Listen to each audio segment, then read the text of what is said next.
और शादी के मौके पर हम ये ना देखें, पूछते हैं लड़की पढ़ी लिखी है? हाँ। कितनी? कुरान पढ़ी है। कितना बड़ा कारनामा है, कुरान पढ़ी है। और कुरान खुलता कब है? रमजान में। फिर पूरे रमजान तक बंद रहता है। फिर जब रमजान का महीना आएगा तब वो कपड़े से खुलेगा, धूल उस वक्त धूल साफ होगी। अपने जहेज के बर्तन रोज धोएगी, अम्मा की और बाप की तरफ से मिले हुए बर्तन रोज धोएगी। लेकिन कुरान जिस जुज़दान में लिपटा हुआ है उसको महीनों हो जाते हैं उसको साफ करने की नौबत नहीं। जिस तरीके से बेनमाजी औरत बेनमाजी आदमी के साथ नहीं रह सकती, उसी तरीके से नमाजी शौहर के साथ बेनमाजी औरत नहीं रह सकती।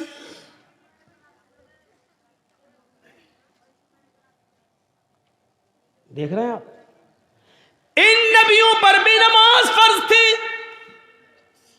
यह अलग बात है कि किसी नबी के ऊपर 2 रकात फर्ज थी, किसी नबी के ऊपर 4 रकात फर्ज थी, किसी नबी के ऊपर 3 रकात फर्ज थी, किसी के ऊपर 2 टाइम की थी, किसी के ऊपर 3 टाइम की थी, सुबह दोपहर शाम, और किसी के ऊपर 5 टाइम भी थी, किसी के ऊपर 4 वक्त की भी नमाज फर्ज थी।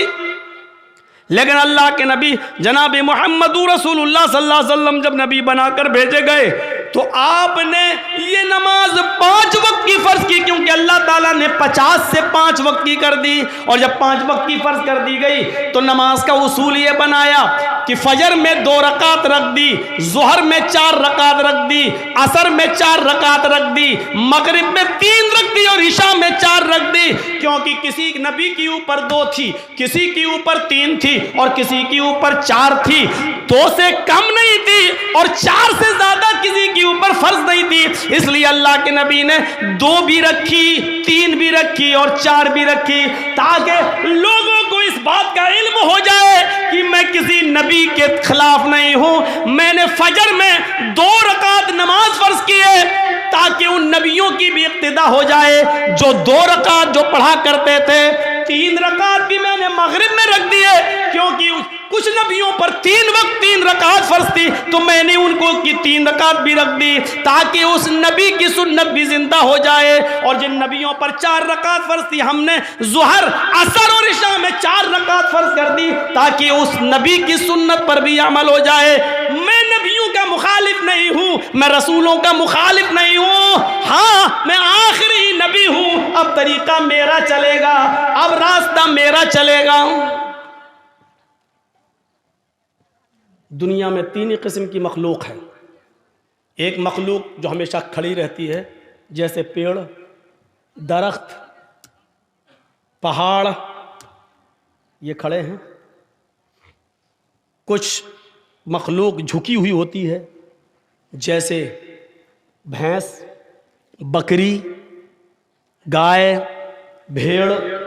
आप देखिए, हम लोग जब ऐसे रुकू में चले जाएं तो बिल्कुल वही शक्ल हो जाती है। और कुछ मखलूक ज़मीन से चिपकी हुई होती है, जैसे छिपकली, चूहा। दीवार पे भी चढ़ेगा तो चिपका हुआ होगा, ज़मीन पे होगा तो ऐसे होगा। ये 3 ही किस्म की मखलूक है, चौथी कोई किस्म नहीं है। और अल्लाह कहता है युसब्बिहु लिल्लाहि मा फिस समावाति व मा फिल अर्द, ज़मीन और आसमान की सारी मखलूक अल्लाह की तस्बीह बयान कर रही है, अल्लाह की हम्द व सना बयान कर रही है। अल्लाह के नबी सल्लल्लाहु अलैहि वसल्लम ने नमाज में ये तीनों कंडीशन लागू कर दी है। अल्लाहु अकबर, अय अल्लाह, ये पहाड़ भी तेरी हम्द व सना बयान करते हैं, ये दरख्तों के पत्ते भी हम्द व सना बयान करते हैं। अगर तुझे खड़े होकर की जाने वाली इबादत ज्यादा पसंद है दरख्तों की, पहाड़ों की, तो देख मैं खड़ा हूं। अल्लाहु अकबर, मेरी इस अदा को कबूल कर ले। अगर तुझे 4 पैर वाले जानवरों की इबादत ज्यादा पसंद है तो देख मैं झुक गया हूं। अल्लाहु अकबर, मैंने रुकू कर लिया है, देख मैंने भी उनकी तरह शक्ल बना ली है।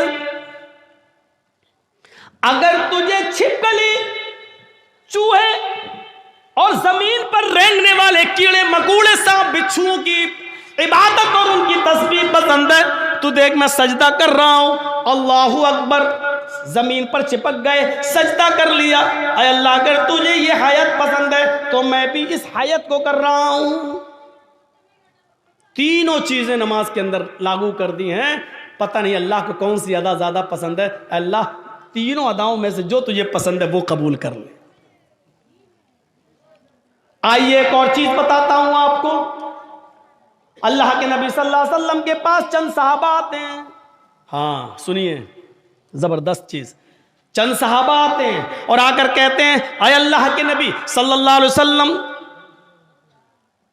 मैं जब मस्जिदों में नमाज पढ़ने जाता हूं तो ये काफिर कान लगा लगा कर सुनते हैं, दीवारों पर कान लगा कर सुनते हैं।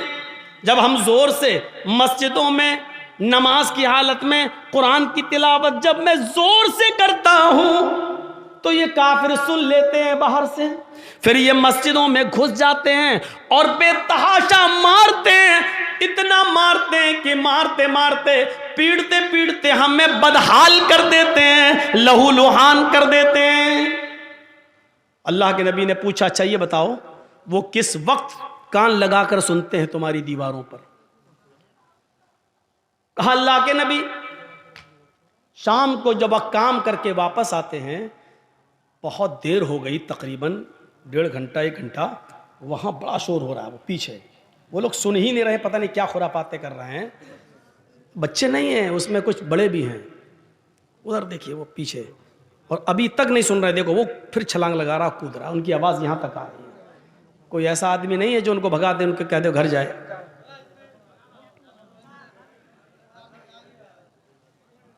इतने शैतान बच्चे, इनके माँ बाप से पूछो, हमें हमारा दिल कहता है ये रात में पैदा हुए होंगे।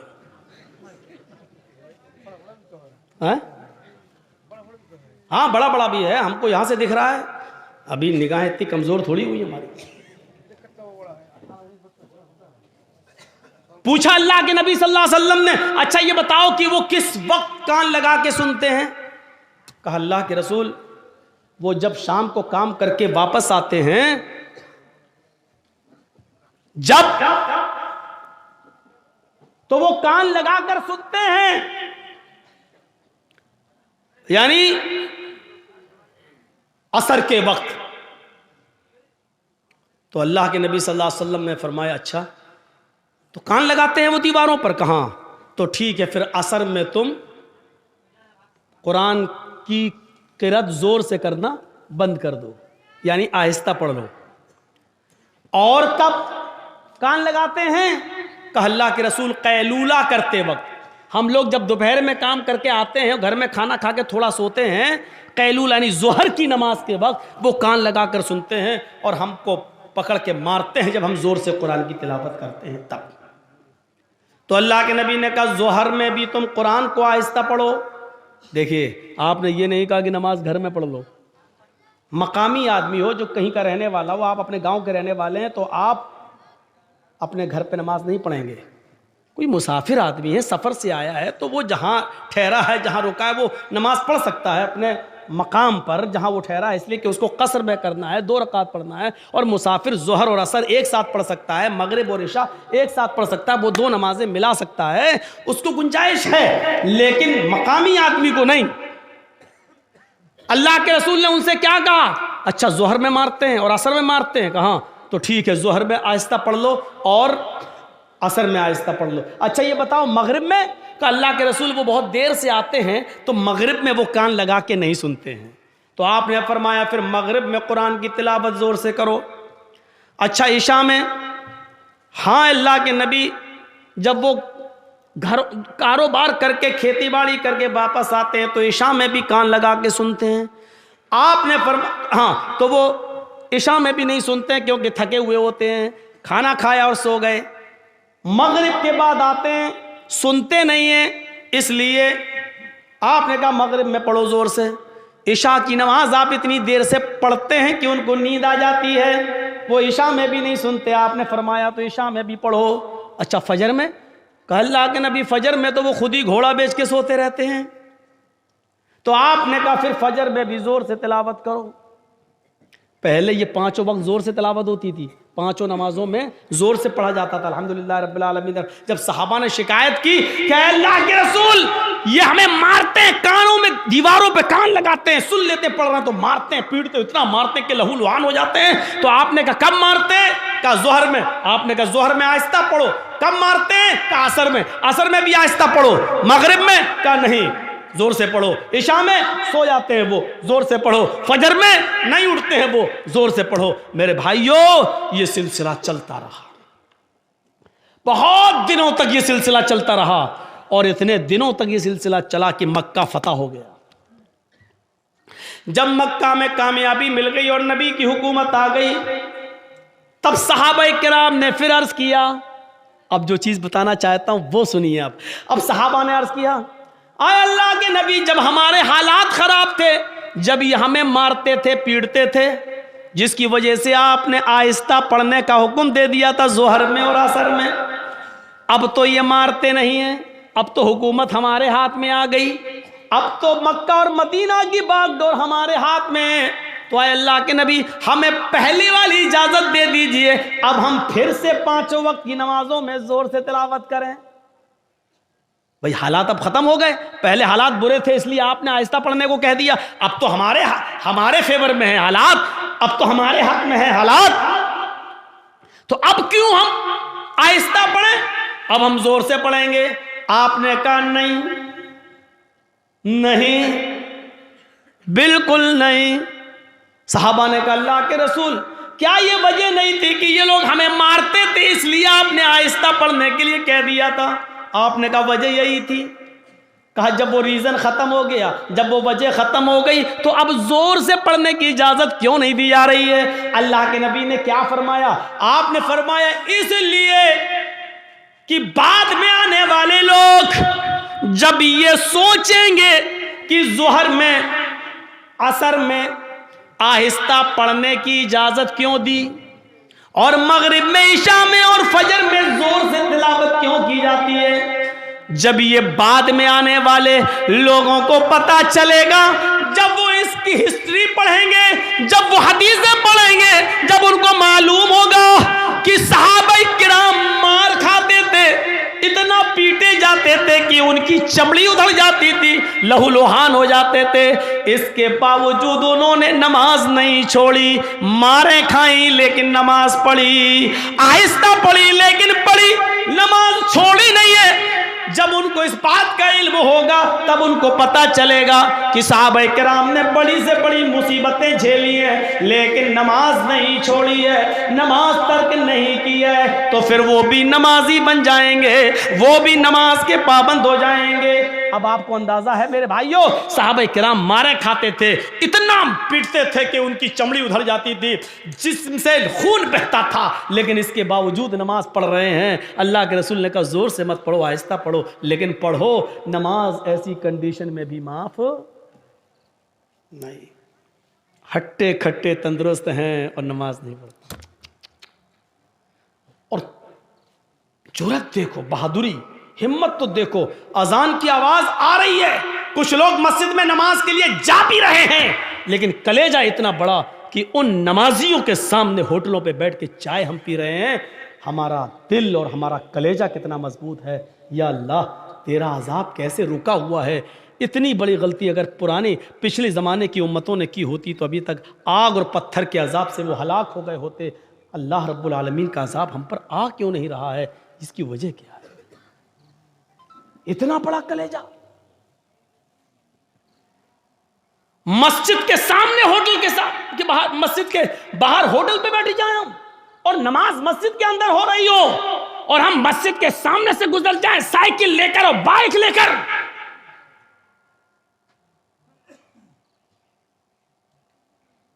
ये मस्जिद दिन भर में 5 मरतबा बद्दुआ देती है, इलाहुल आलमीन इन लोगों ने मुझे बनाया तो बड़ी शान से है, जलसे करा करा के, चंदे कर कर गए, सीमेंट ले लेके, बोरियां ले लेकर, ईंटें ले लेकर हमें बनाया तो बहुत अच्छा है, खूबसूरत बना लिया, मीनारा भी बना दिया, बड़ी आलीशान बना दिया, लेकिन इलाहुल आलमीन इन्होंने मुझे वीरान कर दिया। बनाने के बाद मुझे आबाद नहीं किया। आय अल्लाह, इन्होंने मेरा पेट नहीं भरा। अल्लाह, इन्होंने मुझे बनाने के बाद मेरे पास नहीं आए, मेरी गोद में नहीं आए। आय अल्लाह, जिस तरीके से इन्होंने मुझे बनाने के बाद वीरान कर दिया, आय अल्लाह तू इनकी जिंदगियों में वीरानी पैदा कर दे। अल्लाह, जिस तरह इन्होंने मुझे बर्बाद किया तू इनको बर्बाद कर दे। अल्लाह, जिस तरीके से इन्होंने हमें बना सवा कर दुरुस्त करने के बाद हमें भुला दिया है, आय अल्लाह तू इनको भुला दे। मेरे भाइयों, ये मस्जिदों की कहीं बद्दुआओं का नतीजा तो नहीं जो हमारे हालात ही है, जो हमारे हालात ही हैं। पहले जमाने में जब जंगें होती थी, नमाज का वक्त हो जाया करता था, बादशाह नमाज की हालत में, बादशाह जंग की हालत में नमाज के लिए खड़ा हो जाता था। दूसरा बादशाह ये समझता था कि ये क्या हो रहा है, बताया ये नमाज पढ़ रहे हैं, अल्लाह को याद कर रहे हैं, अल्लाह से दुआ कर रहे हैं। वो बादशाह अपनी फौज लेकर भाग जाता था, ये कहते हुए कि जो कौम तीरों और तलवारों कि सायों में भी अपने रब को न भूलती हो तो उसका रब उसे कैसे भूल जाएगा। जो कौम तलवारों के सायों में पली हुई हो, तीरों तलवारों के सायों में जो नमाज अदा कर रही हो, ऐसी पोजीशन में भी वो अपने रब को भूल नहीं रही हो, अपने रब की इबादत कर रही हो, फिर उसका रब हमारे साथ क्या करेगा अगर हमने इनको इस पोजीशन में मारा।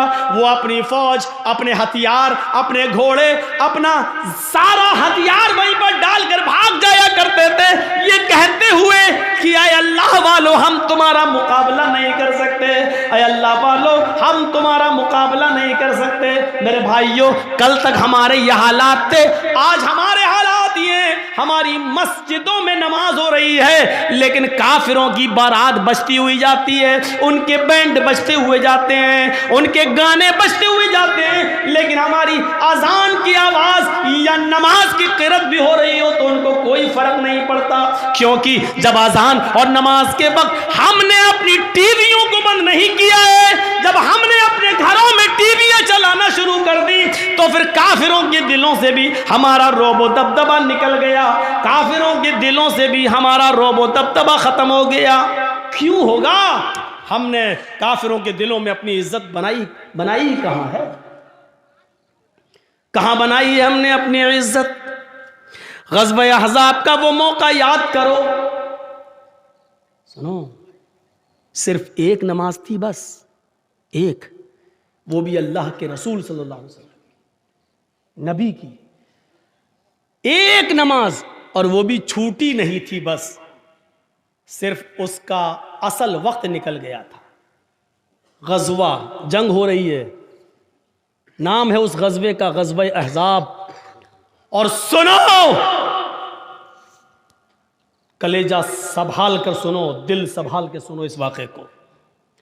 ग़ज़वा अहज़ाब, काफिरों की तरफ से तीर चल रहे हैं, मुसलमानों की तरफ से भी तीर चल रहे हैं। यह जंग इतनी खतरनाक हुई कि असर की नमाज का वक्त आ गया, लेकिन सहाबाए किराम संभल नहीं पाए, कोई इधर था कोई उधर था। नमाज पढ़े तो कैसे पढ़ें? एक साथ होते तो चलो आधे पढ़ लेते, आधे जंग करते, फिर ये जो आधे पढ़ चुके होते ये जंग में चले जाते, जो छूट गए वो बाद में पढ़ लेते, लेकिन कोई इधर है कोई उधर है। ये असर की नमाज का वक्त था, असर की नमाज का वक्त। अल्लाह के रसूल नमाज पढ़ा नहीं सके और सहाबा एक साथ जमा नहीं हो सके, कोई इधर से तीर चला रहा, कोई उधर से तीर चला रहा है, लेकिन तीर चलाते चलाते चलाते चलाते मगरिब का सूरज जो डूबता है, मगरिब की नमाज के लिए सूरज के डूबने से, सूरज के गुरूब होने से थोड़ी देर पहले सहाबा किराम ने उस जंग पर कामयाबी हासिल कर ली, यानी काफिरों को हरा दिया। लेकिन असर की नमाज का वक्त निकल गया। सुनिए, असर की नमाज का वक्त निकल गया था, जल्दी से वहीं साहबा ने तयम्मुम किया और वुजू बना, तयम्मुम पानी तो था नहीं, जल्दी से तयम्मुम किया और नमाज पढ़ना शुरू कर दी। सूरज डूबने से, गुरूब होने से पहले पहले अल्लाह के नबी ने और सहाबा ने असर की नमाज पढ़ ली। सिर्फ वक्त निकल गया, जो पढ़ना चाहिए था पौने, हम लोगों के यहाँ कितने बजे होती है असर? आपके यहाँ कितने बजे हो रही है असर? 2:45 पर? हाँ, कहीं 3:30 पे भी हो रही होगी, हम 3:15। आपकी मस्जिद में कितने बजे हो रही है? 3:15। अब 3:15 की जगह पर कोई आदमी 5:15 पे नमाज पढ़े तो वक्त निकल गया है ना उसका, असर का। मान लीजिए 5:30 पे सूरज डूब रहा है और 5:15 पे आदमी नमाज पढ़ रहा है, तो सूरज डूबने से पहले ही तो पढ़ रहा है वो। सूरज गुरूब होने वाला है, जल्दी से अल्लाह के रसूल ने और सहाबा ने तयम्मुम किया और नमाज पढ़ ली। और पढ़ने के बाद जो जुमले कहे वो सुनो, जो जुमले कहे उन काफिरों के लिए वो सुनो। मला अल्लाहु बुयूतहुम व कुबूरहुम नारा कमा हबसूना वशगलूना अनिस सलातिल वुस्ता। बुखारी शरीफ की हदीस के अल्फाज हैं। अल्लाह के नबी फरमाते हैं, इलाहुल आलमीन, जिन काफिरों की वजह से आज हमारी असर की नमाज का अव्वल वक्त निकल गया, आय अल्लाह, जिन काफिरों की वजह से आज मेरी असर की नमाज का असली वक्त निकल गया, वक्त पर हम नमाज नहीं पढ़ सके, सूरज डूबने से पहले आज हमने असर की नमाज पढ़ी, इसके जिम्मेदार ये काफिर हैं, ये जंग करने वाले, इनकी वजह से मेरी असर की नमाज का वक्त निकला है। मला अल्लाहु बुयूतहुम, आय अल्लाह इनके घरों को तू आग से भर दे, आय अल्लाह इनके घरों में आग लगा दे, आय अल्लाह इनके घरों में तू आग से भर दे। नमाज के वक्त अपने घरों में बैठने वालों, नबी अकरम की इस बद्दुआ पर जरा गौर करो। मला अल्लाहु बुयूतहुम, आय अल्लाह इनके घरों को तू आग से भर दे। मेरे नबी ने कभी किसी को बद्दुआ नहीं दी, मार खाया फिर भी माफ कर दिया। नबी की बेटी को जिसने पेट फाड़ा, हिबार इब्ने अस्वद ने तीर मारकर, नबी की बेटी ज़ैनब के पेट में हमल था, बच्चा था, तीर पेट में लगता है, बच्चा गिर जाता है। ज़ैनब मदीने पहुंचती है, होश में आती है तो उनको पता चलता है कि मेरे पेट का बच्चा गिर गया है, जाय हो गया है। इस सदमे को वो बर्दाश्त न कर सकी, इंतकाल कर गई। 10 साल के बाद जब हिबार इब्ने अस्वद सामने आया और मदीने में अल्लाह के नबी से माफी मांगने लगा कि मुझे माफ कर दो, मैं भी मुजरिम हूं और आपकी बेटी का कातिल हूं। 10 साल पहले आपकी बेटी के पेट में तीर मारा था, हमल गिर गया था। नबी अकरम की आंखों में आंसू आ गए, बेटी की याद आ गई, रोने लगे। लेकिन कहते हिबार, मेरी बेटी के कातिल मैंने आज तक अपने लिए और अपने खानदान के लिए कभी बदला नहीं लिया। आज तूने माफी मांगी, जा, मैंने तुझे भी माफ कर दिया, जा जा जा हिबार, मेरी बेटी के कातिल, मैंने अपनी बेटी के कत्ल का खून माफ कर दिया। वो हमजा जो नबी का चचा, और हिंदा ने पेट फाड़ा, नाक काटी, कान काटा, जबान काटी, और इसी में धागा डालकर नाक, कान, जबान का हार बनाकर अपने गले में पहना। वो हिंदा जिसने हमजा का पेट फाड़ के कलेजा निकाला और चबाया, हिम्मत नहीं कर सकी उसको खाने की, थूक देती है।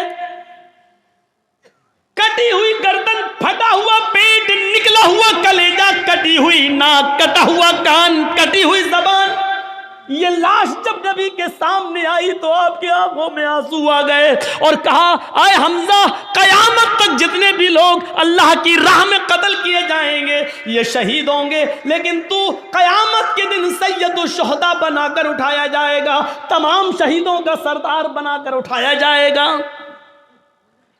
ऐसा हाल करने वाली हिंदा जब नबी के सामने आई तो आपने कहा, क्या चाहती हो? माफी।